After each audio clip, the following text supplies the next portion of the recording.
A raw nerve throbs with a dull ache.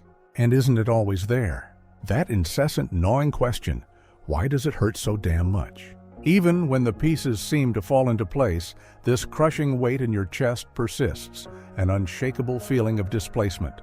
You've chased every fleeting remedy, haven't you? Meditation apps humming empty promises, well-meaning friends dispensing hollow advice, that desperate charade of everything's fine, whispered through gritted teeth. Yet, this wretched suffering clings like a phantom limb, a silent stalker dogging your every step. Listen closely, because what I'm about to say may be the very thing no one has dared to voice aloud. The lion's share of your torment doesn't spring from that cruel world out there. No, it festers from within, a toxic brew concocted from all you refuse to confront, that forsaken fragment of yourself cast out into the wilderness of your psyche. Carl Jung, that titan of psychological exploration, wisely proclaimed, "What you do not bring to consciousness returns as fate." And my friend, that's the chilling truth of your predicament. Life throws you signals, flares of warning, yet you stubbornly bury your head in the sand, a frantic ostrich fleeing reality. You mask it all with fleeting distractions, addictive tendrils, hollow relationships, devoid of substance. It will pass, you whisper, a mantra of denial. But does it ever truly pass? The pain, you see, craves not to be dismissed, but to be understood. This isn't some cheap saccharine self-help drivel.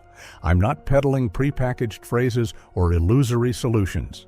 I'm here to prick your conscience, to challenge you, to drag into the light what you conceal, even from yourself. Grant me just a few fleeting moments of your time. Just that, and I will illuminate the wellspring of your suffering and the path toward its cessation. Not through sleight of hand, but through the potent lens of raw, unflinching awareness. Perhaps you're currently adrift at rock bottom, drowning in despair. Maybe you teeter on the precipice of a full-blown collapse, plastering a hollow smile on your face, while internally an unending scream tears through you. Or perhaps you've adapted to function with the pain as if it were an intrinsic part of your being, a twisted, ever-present companion. Regardless of your current state, a harsh, unyielding truth must be laid bare. Suffering endures solely because you lack the gall to confront its root. And Jung, a cartographer of the soul's darkest landscapes, dedicated his life to charting this terrain. He knew with unshakable conviction that only those who plunge headfirst into their own internal shadows can unearth the shimmering light of authenticity. Therefore, if you possess the will to embark on this journey with me, I pledge one thing. By the culmination of this exploration, you will emerge irrevocably changed, because what you uncover here possesses the power to fundamentally reshape your understanding of yourself, your pain, and your long-sought freedom. Let us begin. You cling to the belief that external forces are the architects of your misery. A tyrannical boss, an unsupportive partner, the gnawing weight of financial woes, societal pressures, the crushing expectations foisted upon you by the world at large. And yes, these burdens do weigh heavily. But what you haven't yet grasped, what you must internalize now, is that true suffering, the kind that paralyzes you and sears in silent agony, springs from a deep-seated disconnect from your authentic self. Jung argued that the most profound tragedy of the soul lies in living a life that isn't genuinely your own. And isn't that precisely what you're doing? From the dawn of your consciousness, you were indoctrinated to conform, to seek acceptance, to adhere to rigid standards. And imperceptibly, gradually, you distanced yourself from your core being. You morphed into a character crafted to appease, a puppet dancing to the strings of others to avoid causing ripples of discontent. You stifled your desires, suppressed your emotions, swallowed your rage, suffocated your despair. And now you bear a pain that defies articulation, a pain that doesn't shriek but relentlessly corrodes you from the inside out. This is the agony of those who dwell in a state of estrangement, the anguish of gazing into a mirror and encountering a stranger staring back. You've become habituated to playing the assigned role. But the soul, the soul feels. It registers the hollowness of living a lie, and it begins to wail through the language of anxiety, insomnia, apathy, and guilt. Emotional pain serves as the soul's emergency klaxon, signaling a profound act of self-betrayal. Make no mistake, it isn't failure that inflicts the deepest wounds. It's the false construct you erected around who you should be. It's not solitude that pierces your heart. It's the emptiness of no longer recognizing the person you are when stripped bare. It's not the other who inflicts the pain. It's you each time you forsake your authentic self to uphold a facade. And so long as this schism persists, suffering will endure because you're desperately attempting to staunch an external wound while the true source festers within. But here lies the crux of the matter. This pain is a warning, not a sentence. Jung maintained that suffering marked the initial stage of profound transformation. Pain exists to shepherd you back home to your authentic self. And this homecoming commences the moment you cease your frantic flight and begin to listen. To listen to what has been buried, what has been muted, what has been tragically forgotten. In the forthcoming segment, we'll delve into the most perilous, yet simultaneously most liberating force residing within the human psyche. The aspect you dread the most, yet which harbors the very key to your healing. That which Jung christened the shadow. If you genuinely yearn to banish suffering from your existence, you must confront it, know it, and ultimately integrate it. You crave an end to the relentless suffering, yet you persist in battling mere symptoms, never striking at the root cause. Anxiety, guilt, rage, despair. You treat them all as adversaries, as flaws demanding eradication. But what you fail to grasp, or perhaps consciously reject, is that the true enemy doesn't lurk outside. It festers within, silent, hidden. That is where the true peril resides. Jung dubbed this concealed aspect the shadow. And don't be deceived, everyone carries a shadow, including you. The shadow embodies all that you have repressed, concealed, or disavowed within yourself. Your unacceptable desires, your forbidden emotions, your suppressed fury, your muted sexuality, your ambition disguised as humility, your fears you feign not to possess. The shadow takes shape from those facets of yourself you deemed undesirable or unattainable, but they remain simmering in the darkness. And the more steadfastly you ignore them, the more dominion they exert over you. Reflect on those instances when you erupted irrationally, sabotaged an exceptional opportunity, or abruptly terminated a healthy relationship on an inexplicable impulse. That is the shadow at play. It stealthily infiltrates your thoughts, manipulates your emotions, molds your decisions, all without your conscious awareness. Jung sagely stated, "Until you make the unconscious conscious, it will direct your life, and you will call it fate." Do you attribute your suffering to misfortune, karma, injustice? Perhaps it's merely your shadow pulling the strings, and it will perpetuate its control until you confront it head-on. The challenge lies in the courage required to confront the shadow, because it necessitates acknowledging aspects of yourself you desperately wish to deny. You'll be compelled to gaze into the mirror and confront what you've always striven to conceal. You'll have to abandon the role of the victim and concede that a monster resides within you, but one that is also inherently human, intrinsically you. But here is the paramount point: the shadow is not your nemesis. It's merely a fragment of your soul that has been exiled. And akin to any banished element, it simply seeks acknowledgement, understanding, and integration. Jung didn't advocate for obliterating the shadow. He championed embracing it, transforming it into strength, into awareness, into potent energy. Because what you reject diminishes you, while what you integrate sets you free. In the subsequent segment, you'll uncover what to do with this shadow now that it stands revealed before you. We'll explore the path of courage, the inception of genuine healing, and how to take the inaugural step toward reclaiming your fragmented soul. Because acknowledging the shadow is merely the genesis, it's what you do with it that precipitates true transformation. You've journeyed thus far, confronted the disquieting truth of your disconnection, peered into the depths of your shadow's eyes. Now arrives the most pivotal moment, the confrontation itself. Simply comprehending the root causes of your suffering is insufficient. Understanding marks the starting point, but healing demands action. Courageous, raw, and often excruciating action. Because now you must undertake what most never dare: traverse your internal hell with eyes wide open. Jung was unequivocal. The path to selfhood winds through a terrain few possess the fortitude to navigate. And this courage isn't the absence of fear, but the movement despite it. Confronting the unconscious entails navigating a shadowy realm where you relinquish all control.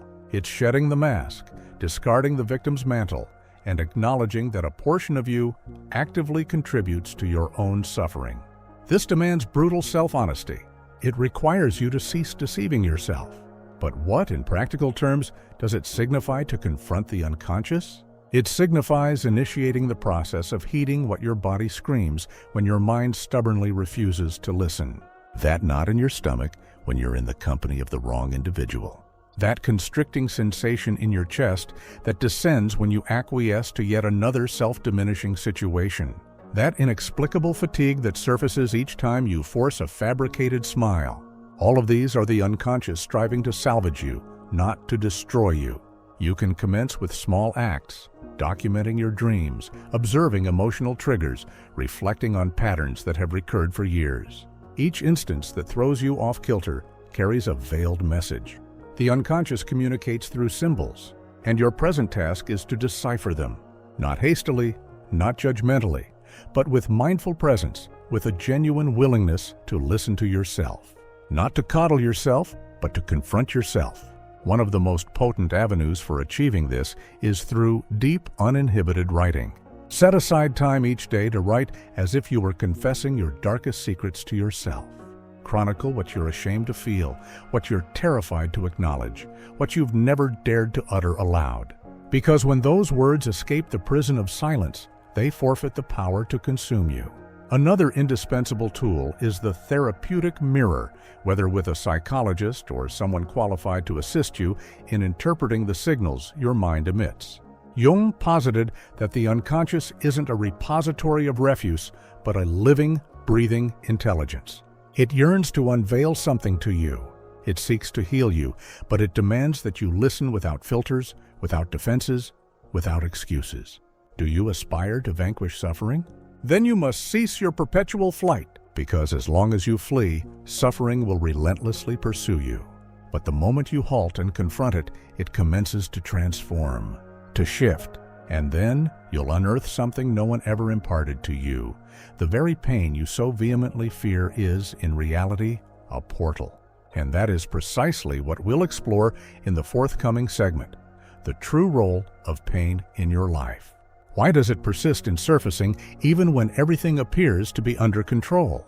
And most importantly, how can it evolve into your most formidable ally on the path to liberation? Are you prepared to discover the answer? Then journey onward with me. The majority of individuals expend their lives attempting to eradicate pain. They ingest medication, immerse themselves in distractions, plunge into shallow relationships, seek immediate gratification, amass accomplishments, and curate happy posts, all in a desperate bid to evade feeling. But here's a truth no one wants to hear. So long as you endeavor to eliminate pain, it will tenaciously pursue you. Because pain isn't meant to be extinguished, it's meant to be heeded. Jung viewed suffering not as a flaw in life's grand design, but as a summons to transformation.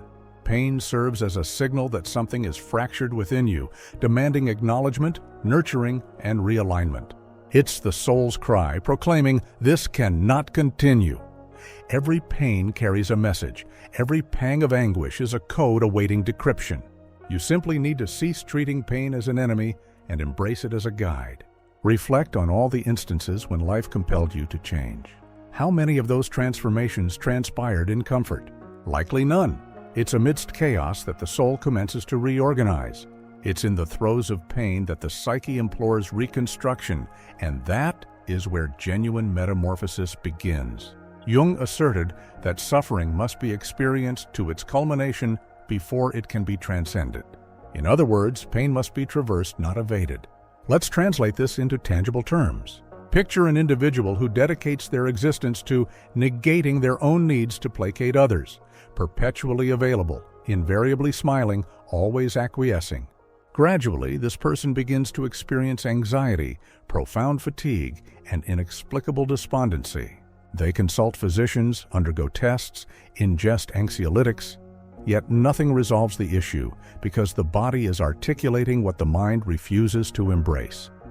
Living in denial of one's own truth is agonizing, and that agony will persist until they cease deceiving themselves.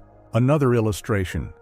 An individual who repeatedly gravitates toward the same relational pattern, consistently engaging with emotionally unavailable individuals, perpetually feeling rejected, invariably ending up with the sensation of inadequacy.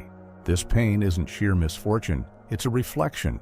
It's life persistently demonstrating that an old wound, perhaps originating in childhood, requires healing.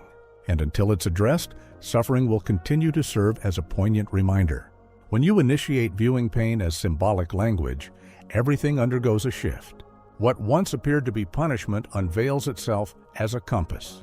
Pain begins to illuminate the path, and as paradoxical as it may seem, you realize that suffering, when listened to with meticulous attention, can be the most potent catalyst for healing because it compels you to halt, to observe, to alter. And this is where responsibility enters the equation, because now you comprehend that disregarding pain equates to disregarding yourself. Fleeing from pain equates to forsaking yourself. But if you possess the audacity to listen to it with humility, presence, and curiosity, it will usher you to a realm you may not even fathom exists. A realm where tranquility reigns. Not because the world is impeccable, but because you are finally whole. In the forthcoming segment, we will explore this realm, the other side of pain. What transpires when you cease resisting and commence integrating all that you've rejected within yourself? Genuine healing isn't the absence of pain, it's the transformation of pain into profound awareness. And that is what awaits you next. There arrives a juncture following so much internal strife when something shifts. Not abruptly, not with fanfare or dramatic revelations, but subtly and profoundly, like a gentle breeze you barely perceive. Yet, it transforms the very climate of your soul. It's the moment you cease resisting, and for the first time, perhaps in your life, you commence to feel whole. But what, after all, does it signify to become whole? It signifies embracing all that you are, including those aspects of yourself you most loathe. It signifies ceasing the internal war with your emotions, abandoning the pursuit of perfection, discarding the multitude of masks. It's when you comprehend that your anger, your fear, your sadness, your shame, all those pieces you've dedicated your life to concealing are legitimate components of your existence.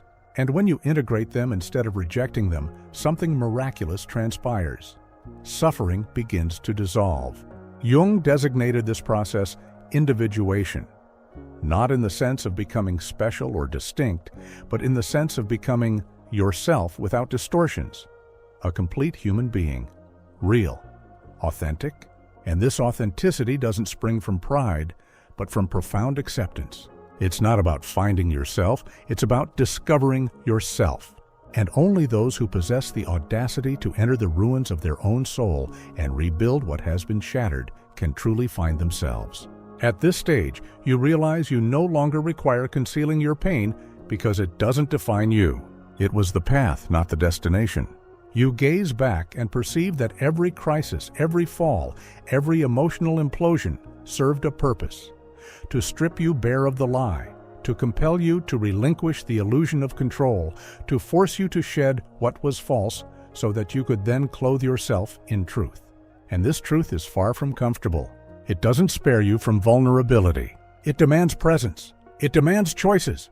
Because now that you know your shadow, now that you comprehend the role of pain, now that you feel the power of being who you are, you can no longer live on autopilot. You will commence seeing with clarity who uplifts you and who drains you. You will cease accepting what you once accepted merely to evade conflict.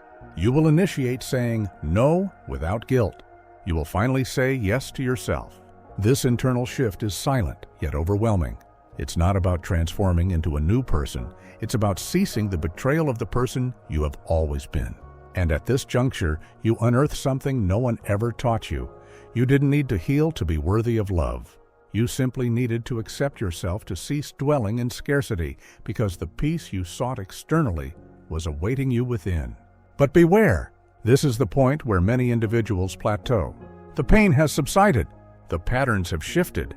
Life commences to flow, and then arises the temptation to halt there. But there exists one further step, a step that Jung considered essential because individual healing remains incomplete until it metamorphoses into contribution. What do you do with your light after traversing your darkness? How do you live now that you are awake? This is what we will explore in the final segment, the conscious choice to live differently, to not merely survive, but to exist with purpose, with awareness, with responsibility. Because now that you have been reborn, life demands more from you. Now you know that you can no longer feign ignorance. You heard every word, felt every truth pierce deep like a blade, and yet you stayed. That already situates you among the select few. Most flee when the truth begins to sting. Most opt to remain slumbering. You didn't. You stayed. And because of that, you now confront a pivotal choice: to persist in perpetuating the old patterns that drag you down, or to finally seize dominion over your own existence. It's immaterial how much you have suffered. It's immaterial what was inflicted upon you. What matters now is what you will do with all of it. Because the pain you've carried for years can transmute into strength. The emptiness you attempt to fill with everything and everyone can become fertile silence. And the traumas that have scarred you don't have to be a prison. They can serve as the launch pad for your greatest liberation. But comprehend something crucial.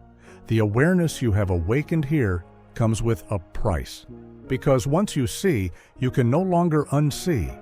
Ignorance is no longer a comfortable refuge. You have been summoned to live at a higher plane. And living at this elevated plane demands responsibility. It demands that you no longer betray yourself, that you accept nothing less than you deserve, that you do not cower behind excuses or antiquated fears. You needn't be 100% ready. No one ever is. What you must do is resolve to choose each day to live consciously, to gaze upon yourself with firmness, with compassion, with truth, and most importantly, to act. Because knowledge devoid of action is merely another form of self-deception. Jung posited that individuation, this process of becoming whole, is a lifelong odyssey. And today, perhaps, marked your first genuine step on that journey. Perhaps for the first time, you grasped that you are not broken, you are in process, under construction, and the suffering wasn't a punishment, it was a summons. A cry from your soul beckoning you to come back home. Now tell me, what was the point of this video that struck you the hardest? What truth resonated and shook you from deep within? Comment below, write as if it were a solemn commitment to yourself. When you verbalize it, you anchor it. And who knows, your experience might also assist someone else navigating this treacherous terrain right now. Because there is nothing that you can't create. And if this exploration resonated within you, confronted you, and awakened you, do not cease here.